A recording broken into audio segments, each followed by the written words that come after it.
kami tahu siang menjelang sore ini kami akan diberkati oleh Tuhan. Itulah sebabnya kami membuka pintu gerbang dengan pujian dan penyembahan.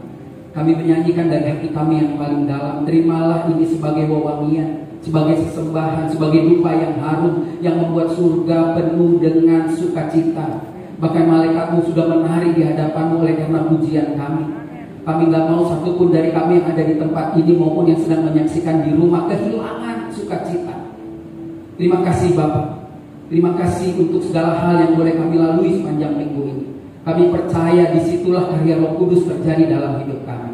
Sebentar kami mau belajar, mau baca kebenaran firman Tuhan. Kami punya kemampuan, kami punya pola pikir yang sangat sederhana. Itulah sebabnya kami percaya Tuhan sendiri yang menyempurnakan setiap perkataan yang kami dengar. Dan itu boleh tersimpan di hati kami karena kami percaya iman timbul dari pendengaran. Dan ketika kami dengar, maka tidak ada firman Tuhan yang kembali dengan sia-sia. Terima kasih Bapak. Kami siap menikmatinya. Syukur dan doa kami naikkan hanya di dalam nama Tuhan Yesus, Tuhan dan Juru Selamat kami yang hidup, yang siap diberkati Tuhan. Mari sama-sama katakan amin. Puji Tuhan, haleluya. Mari berikan tepuk tangan sekali lagi yang meriah buat Tuhan kita. Senang boleh kembali jumpa dan menyapa saudara pada siang menjelang sore hari ini.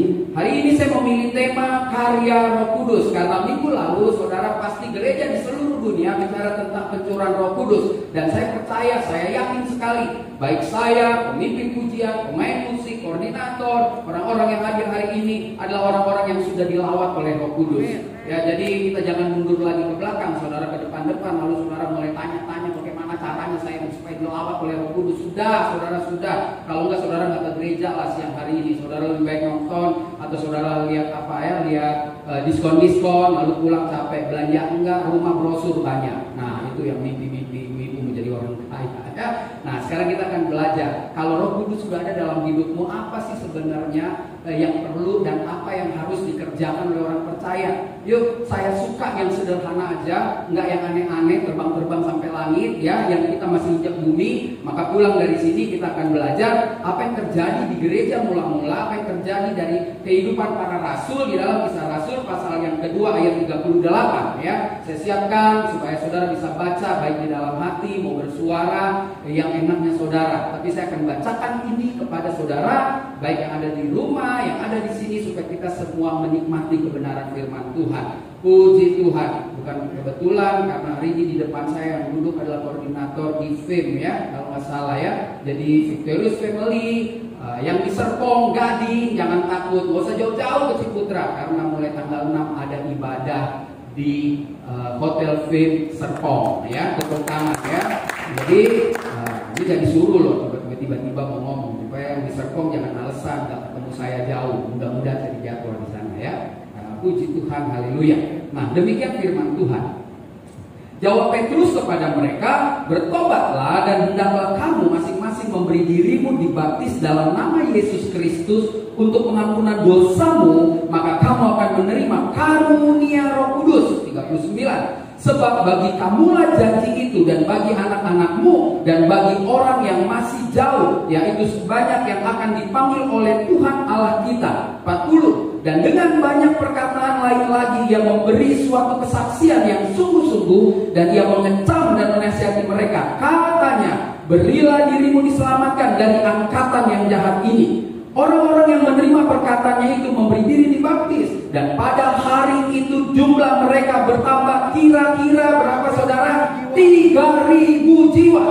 Mereka bertekun dalam pengajaran rasul-rasul dan dalam persekutuan, dan mereka selalu berkumpul untuk memecahkan roti dan berdoa. Maka ketakutanlah mereka semua, sedang rasul-rasul itu mengadakan banyak mujizat dan tanda, dan semua orang yang telah menjadi percaya tetap bersatu, dan segala kepunyaan mereka adalah kepunyaan bersama. Dan selalu ada dari mereka yang menjual harta miliknya, lalu membagi-bagikannya kepada semua orang sesuai dengan keperluan masing-masing.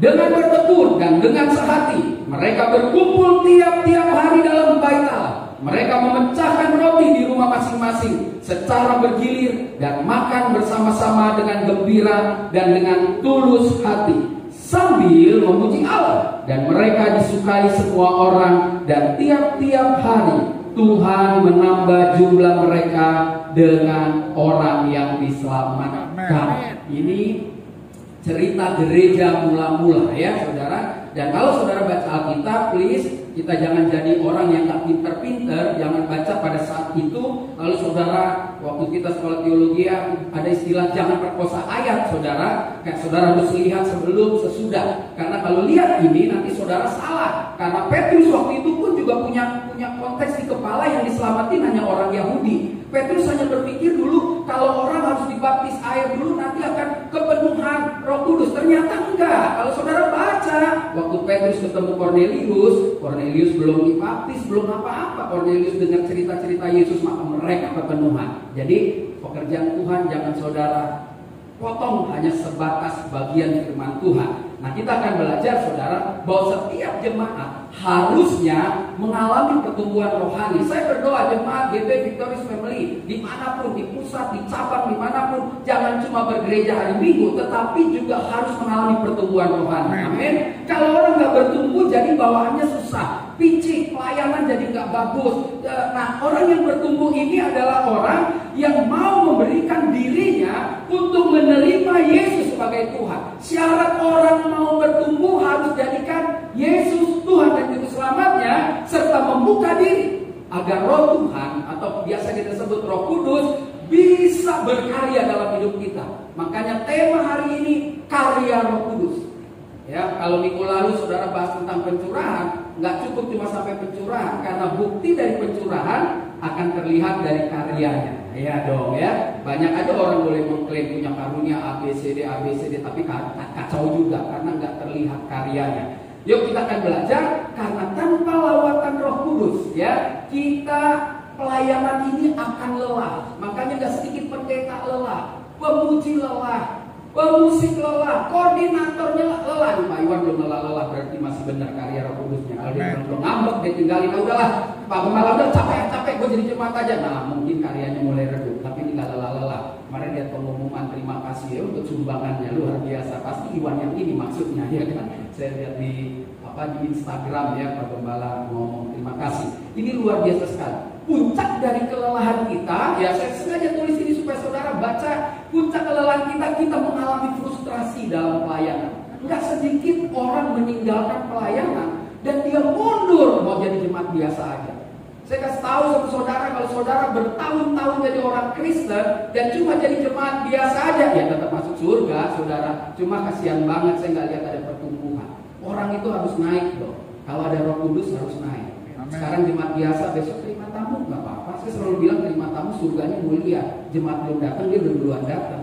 Dia dong, dia harus tulisin orang, itu penerima tamu luar biasa. Ada berkatnya sendiri. Ya, jadi orang yang tidak membuka diri kepada Kristus dan tidak mau menjadikan Kristus sebagai panglima dalam hidupnya, sebagai nakoda, dia akan lelah dalam pelayanan. Dia akan capek dan dia akan tinggalkan pelayanan. Lalu waktu dia tinggalin, kalau dia aja enak saudara, dia tinggalin nyinyir lagi. Gue capek pelayanan di situ, Victorious Family, ya gue capek lah begini-begini. Gue mendingan di rumah aja. Nah orang yang kayak gitu gak jadi berkat apa-apa, gak ada gunanya saudara. Nah oleh karena itu semua yang hadir hari ini percayalah, saya yakin ada Roh Kudus dalam hidup saudara. Amin ya. Tapi kita juga perlu tahu bahwa kita tidak baik kalau mempertanyakan seseorang. Ini kadang-kadang gereja-gereja Pentakosta, gereja-gereja karismatik kan suka begitu, ya nggak? Apalagi di 10 tahun yang lalu, betul nggak Pak Iwan? Suka tanya, gereja lo ada urapan nggak? Gereja lo ada urapan nggak? Kayaknya lo nggak ada Roh Kudusnya, dia so tahu banget. Itu nggak bisa saudara. Masalah lawatan Roh Kudus itu urusan pribadi. Tetapi kita bisa lihat, kita bisa rasakan apakah kita sedang atau sudah mengalami lawatan Roh Kudus. Kita bisa lihat kok orang, gak perlu kita omongin gitu ya. Oh ya memang beda. Sejak dia menjadikan Yesus Tuhan, cara hidupnya, cara berpikirnya, pola pandangnya memang berubah. Nah kita akan belajar dari bagian yang kita baca tadi. Ada 3 prinsip yang sederhana orang yang sudah mengklaim dirinya ada Roh Kudusnya. Jadi jelas ya, kita kan sama-sama gak boleh menghakimi. Saya punya Roh Kudus, saudara juga punya Roh Kudus ya. Jadi mari kita lihat aja apa yang terjadi di jemaat mula-mula mengenai Roh Kudus. Di ayat 38 mari kita lihat. Jawab Petrus kepada mereka, bertobatlah kamu masing-masing, memberi dirimu dibaptis dalam nama Yesus Kristus untuk pengampunan dosamu, maka kamu akan menerima karunia Roh Kudus. Ingat konteks waktu itu Petrus belum tahu. Petrus belum tahu kalau pekerjaan Tuhan tidak bisa dibatasi dengan aturan main. Di gereja ini misalkan ada aturan ABC. Ternyata kalau Tuhan mau rombak, Tuhan bikin yang baru, gereja nggak bisa diam, nggak bisa marah. Gereja harus turut sama kata Tuhan. Jadi ingat waktu itu Petrus belum tahu kalau Roh Kudus dicurahkan ke semua orang. Ya, saudara nanti baca yang dia mimpi suruh bawa makanan haram. Ternyata dia disuruh ke Cornelius. Cornelius itu bukan orang Yahudi, tetapi menerima dan dia sadar bahwa Yesus hadir. Roh Kudus dicurahkan untuk semua manusia yang ada di bumi ini, bukan untuk orang Kristen, untuk semua orang, mau terima atau tidak. Saya percaya saudara sudah menerimanya. Mari kita lihat yang pertama, kalau Roh Kudus ada dalam hidup saudara dan saya, maka cirinya ada pertobatan. Ada pertobatan. Proses bertobat itu adalah mengakui ada dosa di dalam hidup saudara dan saya. Ya, orang yang menerima karunia, menerima pencurahan Roh Kudus. Ingat, Cornelius belum dibaptis saudara, tetapi dia menyadari kekurangan hidupnya, lalu Roh Kudus hadir dan mereka semua minta dibaptis kan? Nah, ini luar biasa sekali. Ada pengakuan. Kalau saudara dan saya nggak ngerasa punya dosa, buat apa bertobat? Ya dong, Yesus kan datang untuk jadi tabib untuk orang sakit. Jadi kita hadir, kita mengakui Kristus Tuhan karena kita butuh pengampunan dosa. Tahun 80-an sampai 90 kita nih Kristen, yang saya masih kuliah, hobi bagi-bagi traktat, saudara. Traktat itu isinya 4 hukum rohani. Ya kan, manusia udah dosa, tapi karena kasih karunia Tuhan ampuni, karena begitu besar kasih Allah akan dunia ini, lalu terima pengampunan dan masuk surga. Begitu kira-kira. Jadi standarnya saudara, ketika saudara percaya ada Roh Kudus dalam hidupmu, ada pertobatan. Pertobatan it's okay, satu kali orang terima Yesus. Tetapi dalam perjalanan hidup, sebentar lagi saya keluar dari ruangan ini, saya kemungkinan berdosa juga saudara. Ketika saya nggak bisa mengendalikan diri, saya marah dengan banyak orang. Dan yang membedakan ketika kita berdosa, kalau ada lawatan Roh Kudus, kita cepat bertobat. Kita tidak simpan itu berhari-hari, bertahun-tahun, 3 kali Natal ketemu orang buang muka. Jadi ciri orang yang ada Roh Kudusnya, dia mengakui bahwa dia orang yang bersalah dan dia mau jadikan Yesus Kristus Tuhan dan Juru Selamat. Ingat, hanya Yesus jalan satu-satunya ke surga, nggak ada jalan yang lain, saudara. Ya, kalau ada orang menawarkan jalan yang lain, nggak bisa. Melakukan perbuatan baik itu ucapan syukur karena kita diselamatkan. Ya, jadi jangan saudara pikir ketika saya selamat terus saya kalau nggak melakukan hal yang baik, saya nggak selamat. Enggak. Kalau orang sudah mengaku dosa, orang menerima Kristus di dalam hidupnya, rohnya pasti menyala-nyala. Mau apa? Mau melakukan kebaikan dengan dasar kebenaran firman Tuhan. Jadi kalau ada orang yang tidak mau melakukan kebaikan dengan dasar kebenaran, saya ragu ada Roh Kudusnya, walaupun dia Kristen. Karena Kristen itu bicara tentang demikianlah hendaknya terlalu bercahaya agar lewat kelakuanmu Bapa di surga dipermuliakan. Jadi orang yang ada Roh Kudusnya pasti hidupnya diperbaharui hari ke hari. Ada pertobatan untuk mencapai kesempurnaan. Sampai sangkakala berbunyi, dia menjemput dan kita menyambutnya di awan-awan yang permai. Itulah pertobatan, menjadikan Yesus. Dan yang ketiga, orang kalau bertobat harus memproklamirkan dirinya.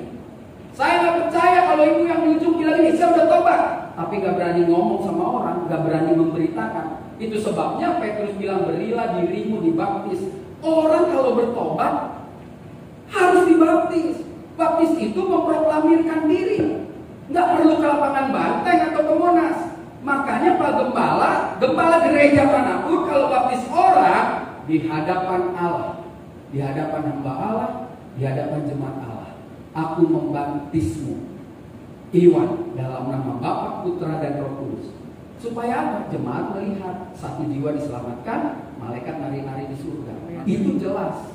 Jadi kalau saudara belum baptis sampai saat ini, saya nggak bilang kalau nggak dibaptis nggak masuk surga. Masuk surga bukan soal dibaptis, tetapi ketika kau hidup, kau harus memproklamirkan dirimu. Kau harus mempertahankan imanmu karena akan banyak orang yang tahu. Dan risiko baptisan nggak sedikit.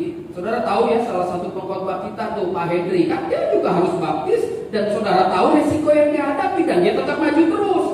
Itu sedikit satu dari jutaan kesaksian tentang orang dibaptis.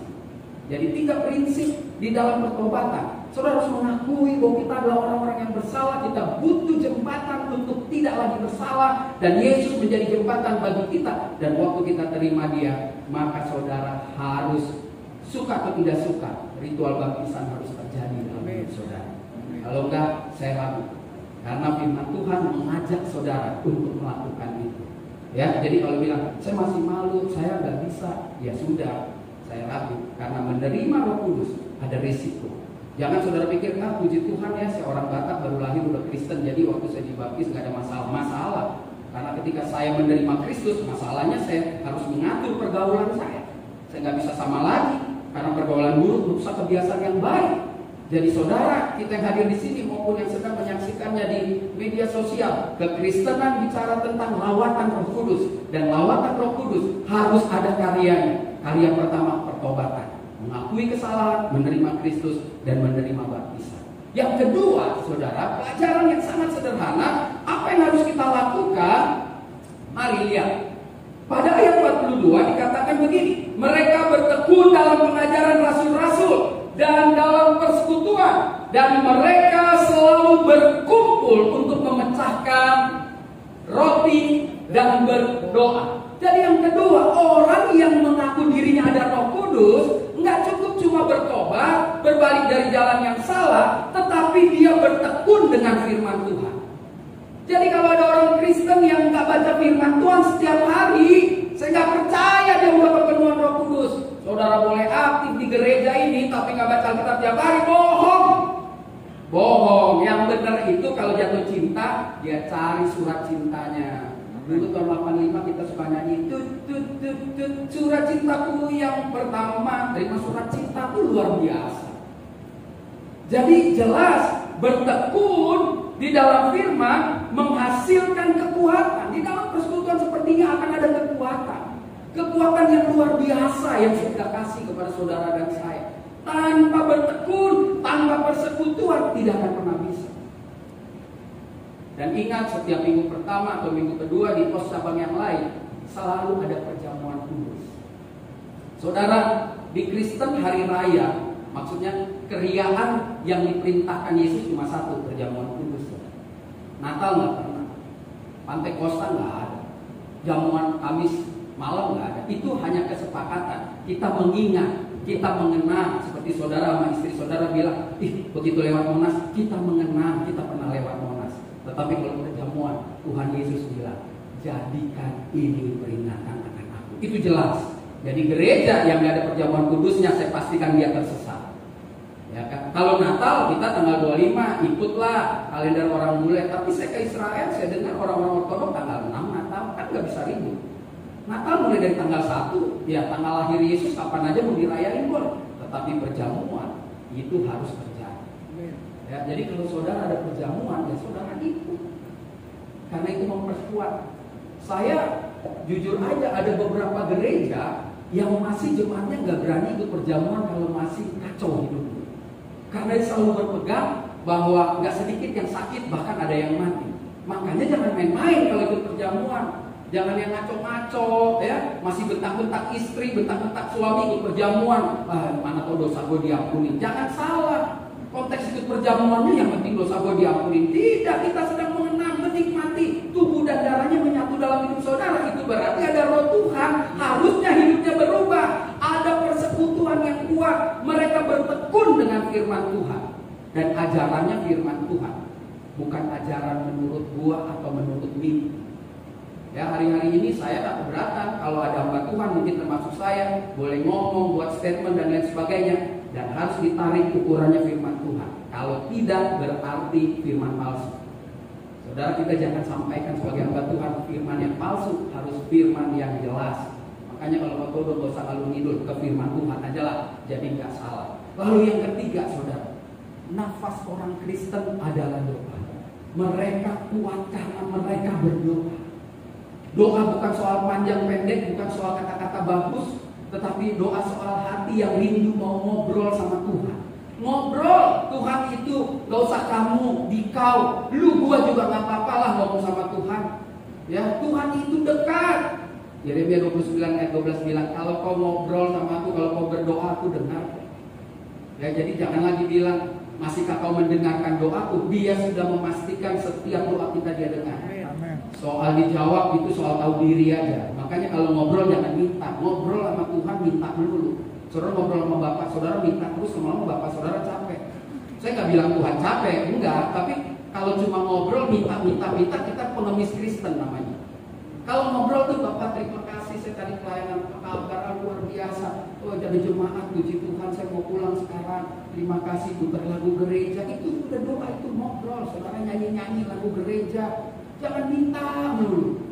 Kenapa saya bilang kita nggak perlu minta? Yesus sendiri yang bilang waktu doa Bapa kami diajarkan, di akhir dikatakan karena Bapakmu yang di surga tahu apa yang kau perlukan.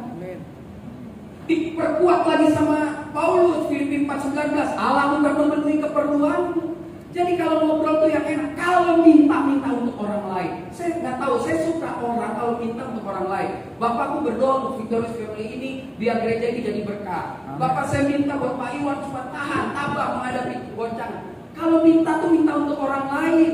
Karena di bagian lain ada orang juga yang minta, yang berdoa untuk kita. Ya sebetulnya berdoa itu mengajar kita tidak egois. Makanya saudara jangan heran kalau ada doa syafaat panjang banget. Doa untuk Indonesia, presiden kah, mau siapa aja, COVID-19. Itu namanya doa syafaat.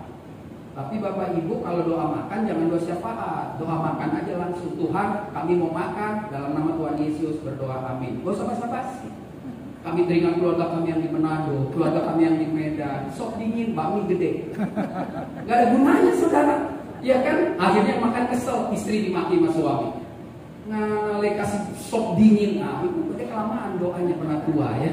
Jadi jelas, saudara jemaat itu kuat karena dia terus berada di dalam pengajaran para rasul. Saudara, jemaat mula-mula kekuatannya ada di firman Tuhan dan pengalaman dengan Tuhan dari kehidupan para rasul. Karena itu bisa jadi contoh. Para rasul dan beberapa pengikutnya yang mengalami pencurahan Roh Kudus minggu lalu, dia bercerita banyak tentang kehidupan dan contoh hidup mereka benar. Kenapa? Karena mereka nggak ada yang mati dikubur dengan cara yang enak. Cara matinya kayak enak. Semua itu membuktikan bahwa perjuangan mereka untuk menyatakan Kristus Yesus Tuhan itu tidak mudah. Kita masih enak masuk di Hotel Ciputra pakai AC. Coba AC mati 2, komplain tamu. Gila nih, masih gereja, masih gede, AC-nya nggak nyala. Nah kita masih belum, kita masih jauh dari para rasul ya. Oleh karena itu mari kita belajar.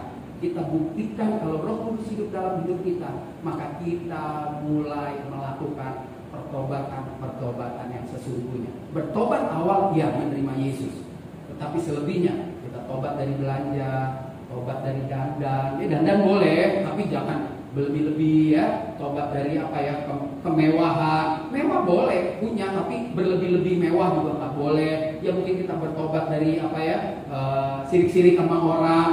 Itulah yang namanya pertobatan. Dan hanya Yesus melalui Roh Kudusnya bisa mengubah hidup saudara. Yang kedua, belajar dari para rasul. Mereka bertekun dalam firman Tuhan, bersekutu, menghasilkan kekuatan, memecah roti, melakukan perjamuan, sehidangan bersama-sama. Ya kalau minggu depan ada perjamuan ikut. Hari di sini nggak ada. Misalkan saudara rumahnya dari Kelapa Gading, saudara ke Kelapa Gading. Saya bukan anti saudara pergi kemana-mana. Kalau saudara udah jemaat sini, ya perjamuan kudusnya sama gembala saudara selesai. Ya kan nanti saudara bingung. Kalau saudara kesana lagi itu, kok lain sih ngomongnya lain gitu ya kan, bingung saudara. Jadi jangan jadi jemaat bingung, jadi jemaat yang jelas ya. Berdoa, jangan suka ngeluh, jangan ke gereja cerita susah melulu, harus cerita senang. Kalau cerita susah sama Tuhan, ketemu manusia harus cerita jawaban kita sama Tuhan. Itu dia. Saya bukan bilang gereja ini jangan tolong orang, enggak. Tapi memang banyak orang perlu tidak ditolong untuk mendidik supaya mereka bisa keluar dari tekanan hidup. Ya, keluarnya caranya bagaimana? Bertobat. Bilang, Tuhan Yesus, kenapa saya susah? Lu sana ngobrol. Jangan datang ke sini langsung bilang, Pak Gembala ada? Enggak ada. Pak Iwan ada. Pak Iwan mesin jet pump rusak. Lu kira dia siapa? Kan ada yang begitu. Pak, rumah saya banjir. Pak, anak saya belum bayar sekolah. Sorry to say, saudara. Kalau saudara ada Roh Kudus dalam hidup saudara, itu hal yang remeh-temeh. Selesai. Yang bikin kita kurang karena kita keinginan. Kan keinginan nggak disuruh, kebutuhan. Orang yang ada dalam Tuhan, ada Roh Kudusnya. Urusan makan sehari 3 kali, urusan sekolah anak, urusan listrik itu udah beres sebenarnya, saudara. Kalau itu nggak beres, beresin hubunganmu sama Tuhan. Ya tapi sudah kerja nggak ada duit, Tuhan bisa kirim orang untuk antar duit, tapi lu nggak boleh minta duit sama orang. Ngerti ya? Jadi kalau ngadu sama Tuhan, gembira sama orang. Datang hari Minggu, luar biasa loh Tuhan begini. Nanti nangisnya di rumah sama Tuhan. Supaya apa? Supaya waktu kita datang bercerita tentang Tuhan yang baik, orang bisa dibangun. Tapi kalau saya bilang, Pak Iwan gue susah, nanti dia bilang, gue lagi susah. Nah, akhirnya kita 1 jam ngomong tentang kesusahan. Dan kalau sudah ada susah-susahan, selamat jalan. Tidak ada Roh Kudus dalam hidup orang itu. Harus yang gembira-gembira, amin. Gembira, senyum dan bermuka gembira. Angkat tangan, pujilah dia. Jelas, saudara. Yang ketiga, nah ini luar biasa sekali, saudara ya. Mari kita lihat yang ketiga. Apa yang dilakukan oleh anak-anak Tuhan waktu itu? Ayat 46. Dengan bertekun dan dengan sehati mereka berkumpul tiap-tiap hari dalam bait Allah. Mereka memecahkan roti di rumah masing-masing. Makan dulu syukuran di rumah, ya kan? Dengan gembira dan dengan tulus hati, ya kan? Makan sama-sama, gembira. Ini juga mengajarkan keluarga itu kalau makan tuh bareng-bareng, ya. Lalu nanti akan mereka pergi ke bait suci, mereka baru bikin perjamuan. Jadi keluarga bagus, gereja bagus. Ini luar biasa, sesuai moto Victorious Family kan, membangun keluarga berkemenangan dalam Tuhan. Jadi kalau lu belum menang, ya doalah ya supaya menang, ya. Nah, mari kita lihat apa sih yang tersirat di sini. Dengan bertekun dan bersehati, ternyata orang yang mengalami Roh Kudus tidak cukup cuma bertobat, dia harus juga rindu haus akan firman Tuhan. Itu ciri-cirinya. Dan ciri yang ketiga, ini hari Minggu, koinonia. Orang itu harus bersekutu dengan sesama. Dasar bersekutu dengan sesama, bertekun dan sehati. Mungkin buat pengurus di sini harus tekun dan sehati. Karena menghadapi, maaf ya, jemaat sekarang ini apa? Swing voter, kacau. Dia mau ke gereja mana aja dia terserah. Kita nggak bisa lagi mengontrol. Jadi kekuatan dari orang-orang di gereja ini adalah kesehatian. Dia harus benar-benar bertekun. Yang tekun yang di atas tadi. Tobat dong dari kelakuan-kelakuan yang nggak baik. Tekun itu, ayo dong, mari kita mulai baca firman Tuhan. Bikin grup-grup WA nih, 555 dikasih ayat bacaan. Ya kan sekarang macam-macam caranya. Ikut Zoom, ya mungkin Ciputra punya Zoom sendiri, Ciputra dengan jemaatnya yang mau ikut.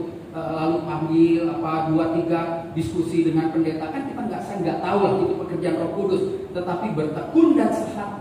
Begitupun Bapak Ibu yang ada di tempat ini, tanpa bertekun dan sehati di dalam keluarga, saudara sulit memenangkan pertarungan hidup di dunia ini. Dan bukti ada Roh Kudus, orang Kristen itu pasti tekun. Tekun artinya menyelesaikan sampai tuntas. Ya, Nuh menyelesaikan dengan tekun. Dengan tekun menyelesaikan semua pekerjaan-pekerjaan Tuhan. Sehati berarti sama dong. Salam sehati. Sehati berarti visi dari Ciputra ini semua jemaatnya harus tahu. Yang jam 9, 11, 3, 5 harus tahu visinya jelas. Supaya datang ke gereja ini hatinya jelas mau kemana. Nah itu dia tekun dan sehati. Nah, jemaat waktu itu nggak main-main. Mereka benar-benar sama-sama duduk. Mereka benar-benar menikmati. Sementara kalau mereka masih berdoa di lantai atas, orang yang di luar mencemooh dia, woi, masa anak tukang kayu jadi Tuhan, bayangkan dicemooh terus, tetapi kan Tuhan melindungi. Buktinya tiap-tiap hari Tuhan menambahkan jumlah mereka. Nah, yang menarik yang kedua, orang yang ada Roh Kudusnya pasti hidupnya bersukacita. Muka kalau udah standar, jangan cemberut. Susah ntar nilainya. Buka masker pun jelek amat, sehingga lu lagi kesel, lu aslinya jadi jelek. Jangan suka cemberut. Saudara, hidup ini harus gembira aja. Ukuran orang ada Roh Kudus kan gampang. Kalau ketemu ngedumel, terus gue bingung roh apa nih yang ada sama diri lu. Tapi kalau ada Roh Kudusnya, yang ngedumelnya 5 menit, 5 jamnya happy lah, gitu kan? Iya dong, harus gembira. Saya senang dengan kegembiraan. Hidup jangan ngumet lah, jangan disusah-susahin. Ketemu ketawa-ketawa, foto, selfie, cekrek, masuk Instagram, gembira. Iya kan? Harus begitu. Nah, jemaat ini kalau tidak gembira, mereka bubar. Belum setahun pencurahan mereka akan bubar. Makanya mereka bersuka cita. Di tengah tekanan ada harapan. Kan kita belajar dalam kitab Roma, ketika kau tertekan, engkau harus bertekun, agar waktu kau bertekun menghasilkan tahan uji. Dan waktu kau tahan uji, maka kau tahu harapan di sana gak akan pernah hilang. Iya dong, saya mau punya harapan di sana. Kalau saya terus sudah tidak tahan uji, bagaimana saya bisa dapat? Bu ibu yang menyekolahin anaknya nanti yang mau kuliah, kalau sekarang lu udah gak tahan uji, anakmu gak bakal kuliah sampai kapanpun. Saudara mungkin jungkir balik nanti bangkit lagi gak bakal kuliah. Oleh karena Yesus, saudara bertekun di tengah tekanan sehingga kau menjadi orang yang tahan uji dan tahu anak saya 4 tahun lagi pasti kuliah. Saya punya harapan dengan Tuhan. Itu baru yang namanya dia bergembira, bersukacita. Ingat, gembira bukan uang ukuran. Ya, banyak orang mati banyak uang karena gak gembira. Lebih nggak tahu diri lagi, nggak banyak uang mati nggak gembira. Ya, saudara, makanya hidup harus gembira. Senyum bermuka gembira, angkat tangan puji Tuhan. Ingat, kalau kita tahu bersyukur, semua yang Tuhan berikan hari ini, mau duit di dompet gobar, setiau notiau, satiau kuah, semua gembira. Semua pulang, nggak akan saling tanya sepatu lu merek apa, duit lu ada berapa, enggak. Orang hanya melihat wajah kita, ini orang sukacita terus. Ada Roh Kudus. Pasti, karena Roh Kudus tidak membawa kesedihan, Roh Kudus membawa sukacita. Roh Kudus menghasilkan apa, saudara? Menghasilkan hati yang tulus. Orang percaya itu harus tulus hati, nggak ada tekanan. Hidupnya penuh dengan kasih, sukacita, sabar, tidak bergembira atas penderitaan orang lain. Ya, kasih itu damai. Dia bisa mengendalikan diri. Nah, itulah orang yang ada Roh Kudusnya. Jadi jangan, kalau sama saya, jangan saudara atraksi sama saya terus, wah hebat deh, aneh-aneh, nggak penting buat saya. Keluar dari gereja ini itu jadi berkat enggak? Itu aja kalau ada Roh Kudus ya. Kalau cuma gini, dandanan, make up, aduh banyak saudara kayak begitu. Tapi hari ini jangan seperti tahun-tahun sebelumnya hanya merayakan Pentakosta. Tetapi mari kita lihat di balik Pentakosta ada karya Roh Kudus dalam hidup saudara dan saya. Dia hatinya tulus, dia hatinya gembira, dia tidak punya tekanan, bahkan dia bertekun dan bersehati. Kristen-Kristen yang luar biasa adalah Kristen-Kristen yang rindu bersekutu. Gereja kan dibangun dari 3 prinsip yang sederhana, dan Victorious Family memiliki itu. Kalau enggak, berarti gereja ini sesat, ya kan? Yang pertama, ada marturia, martir, ada kesaksian. Gereja ini kan ada tim PI, kabaran Injil. Lalu kedua ada diakonia. Diakonia itu memperhatikan sesama. Tim ini ada, saya pernah lihat. Kalau nggak ada, tersesat, saudara. Lalu ada koinonia, ada persekutuan. Itu jangan ditanya. Ya, setiap hari dibanjiri Instagram saya, Zoom di Bogor, bahkan dari sana tuh dari Eropa, ya kan? Zoom dari Eropa, udah cukup. Kalau persekutuan udah cukup, tinggal buahnya, saudara. Tinggal buahnya. Karena di situ akan terlihat waktu Roh Kudus diam di dalam hidup orang percaya, maka akan menghasilkan buah. Ada damai sejahtera, ada sukacita, dan orang akan melihat inilah karya Roh Kudus yang luar biasa dalam hidup saudara. Haleluya. Tuhan Yesus baik, sungguh amat baik. Jadi karya Roh Kudus menghasilkan apa, saudara? Jemaat yang saudara bisa lihat di sini, jemaat yang bertobat, ya kan? Yang kedua, jemaat itu akan bertekun dalam firman Tuhan, dan yang ketiga bersekutu dengan sesama. Jadi sekali lagi, bertobat memang satu kali kau terima Yesus sebagai Tuhan. Tetapi dalam perjalanan hidup tidak ada orang yang sempurna tidak jatuh. Iblis bagaikan singa lapar siap menerkam saudara. Dan waktu kau diterkam, bersama Roh Kudus kita bisa berontak keluar dari terkaman dan memulai hidup lagi yang baik. Jadi setiap hari perlu pertobatan. Sekali lagi, bukan pertobatan terima Yesus, tetapi melakukan hal yang baik. Karena kan kita bilang kita mau sempurna seperti Yesus, dan pasti itu bisa pada saat sangkakala berbunyi. Yang kedua, bertekun dalam firman. Please baca Alkitab, saudara. Saudara baca Alkitab. Susah, mungkin dari sekolah minggu kita diingatkan, jangan terlalu sok sibuk. Saudara baca Alkitab. Saudara perlu baca itu, karena hikmat datangnya dari firman Tuhan. Hikmat orang itu sederhana. Orang-orang yang jago ngajar di TV segala macam dengan motivasi dan lain sebagainya, ambruk juga kalau tidak dengan firman Tuhan. Dan yang keempat, saudara harus bersekutu dengan sesama. Tanpa persekutuan tidak bisa. Makanya Perang Dunia Kedua, sekutu menang. Memangnya sendiri Amerika? Tidak, dia bersama-sama. Makanya kita harus bersama-sama membangun rumah Tuhan, gereja Tuhan ini pun harus bersama-sama dengan satu tujuan. Hati tujuan kita jelas, memuliakan nama Tuhan. Saudara harus rindu, saudara harus haus. Kalau saudara tidak haus bersekutu, saudara pembohong. Makanya pada kesempatan yang baik ini saya harus ngomong, saudara, baik yang ada di YouTube. Kalau saudara nggak ke gereja karena COVID, saya katakan saudara pembohong. Kenapa? Karena Senin sampai Sabtu saudara juga keluar rumah. Kenapa saudara berani? Kenapa saudara nggak berani untuk 2 jam datang ke gereja? Kalau saya ngomong ini, tahun lalu bulan Juni saudara boleh serang saya. Hari ini saya akan bilang saudara nggak benar. Jangan banyak alasan. Sekarang gereja sudah ada. Nggak usah banyak cerita. Saudara harus bersekutu. Kursinya ada jarak. Saya nggak pernah ada laporan dari Victorious Family orang kena COVID. Karena semuanya teratur. Kita nggak salaman, ketemu haleluya. Kok kita Senin sampai Sabtu kita keluar, kita kerja, kita pergi kondangan, kita pergi makan. Pik sama tuh, saya makan terus di pik. Kan? Saya makan terus. Kenapa kita nggak ke gereja? Please, saudara, siapapun yang dengar ini, ke gereja lah hari ini. Ke gereja lah. Kalau kau ketakutan kena COVID, berarti kau belum ada Roh Kudus. Kau dikuasai oleh ketakutan. Saya bukan menantang penyakit, bukan, saudara. Saya takut juga sama COVID, tapi saya tidak mau menantang gitu. Saya tahu, saya hindari itu. Tapi nggak ada alasan untuk tidak beribadah. Tidak ada alasan sekarang, sudah setahun lebih. Masa saudara nggak tahu mengatasinya? Pasti kita bisa. Ya sekali lagi, terserah saudara mau ngomong apa. Kalau saudara nggak gereja, mulai hari ini ke depan, saya ragu dengan Roh Kudus saudara. Saya ragu. Kenapa? Kalau cari duit Senin sampai Jumat lu bisa, tapi Minggu lu nggak bisa gereja. Pembohong besar. Ya, minta maaf. Kalau tersinggung, boleh tulis surat, lapor ke Pak Iwan, biar saya kasih jadwal lagi. Tidak apa-apa. Tapi ini penting, saudara. Amin. Jangan jadikan setahun setengah sudah lebih. Yuk, inilah karya Roh Kudus dalam hidup kita. Tobat dari dosa, bertekun dalam firman Tuhan, bersekutu dengan sesama. Haleluya. Beri tepuk tangan yang meriah buat Tuhan. Mari kita bangkit berdiri, saudara. Kita naikkan pujian karena kita percaya kita, saudara dan saya, rindu seperti Yesus. Saudara dan saya rindu menjadi sempurna, dan itu hanya bisa terjadi ketika kita memaksimalkan Roh Kudus yang ada di dalam hidup saudara. Jangan minta-minta lagi, sudah ada, saudara. Yang tinggal saudara menjadi kawan sekerjanya. Kan di Alkitab dikatakan kita adalah kawan sekerja, bangunan Allah. Kalau sudah kawan sekerja, saudara tinggal maksimalkan roh hidup saudara yang dibawa sejak lahir dengan roh Tuhan ketika kau menerima Kristus.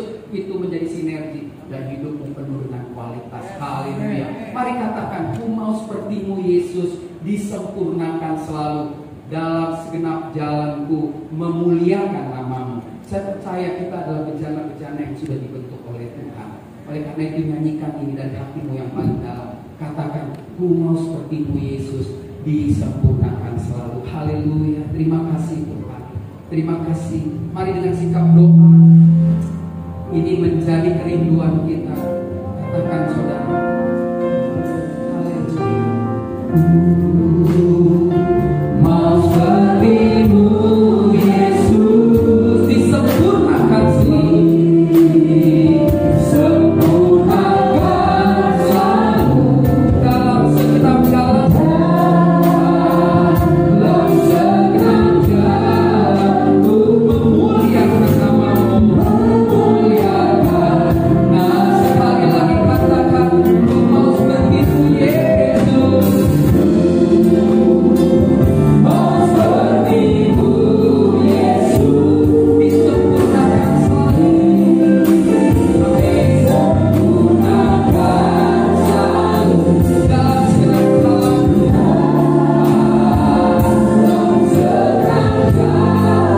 disempurnakan selalu dalam segenap jalanku, dalam segenap jalanku, memuliakan namamu. Musik main dengan lembut, saudara. Ketika kita dengar firman Tuhan, mungkin ini sangat sederhana, tapi kenapa kita nggak sanggup jalani yang sederhana ini? Karena kita menganggap enteng, kita menganggap sudah tahu. Dan hari ini kita diminta untuk kembali bertobat, untuk kembali menghargai karya Roh Kudus dalam hidup kita, sehingga hari demi hari kita boleh menjadi orang Kristen yang sungguh-sungguh hidup di dalam kerinduan akan firman Tuhan, sungguh-sungguh menjadi orang Kristen yang rindu bersekutu. Dan itulah jawaban akan karya Roh Kudus dalam hidup saudara dan saya. Saudara, siang menjelang sore ini Tuhan kembali ingatkan kita. Kita nggak bisa main-main lagi. Kita harus sungguh-sungguh. Kita harus bisa membuktikan kepada banyak orang, secara khusus orang-orang dunia, orang-orang yang masih mencari kebenaran, orang-orang yang mencari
menjadi berkat sore hari ini melalui setiap kebenaran firman Tuhan. Saya percaya kita sudah diberkati, amin. Saudara, setelah kita diberkati melalui kebenaran firman Tuhan, saatnya kita juga akan membawa persembahan kita yang terbaik sore hari ini. Mari kita mau siapkan persembahan kita dan kita satu dalam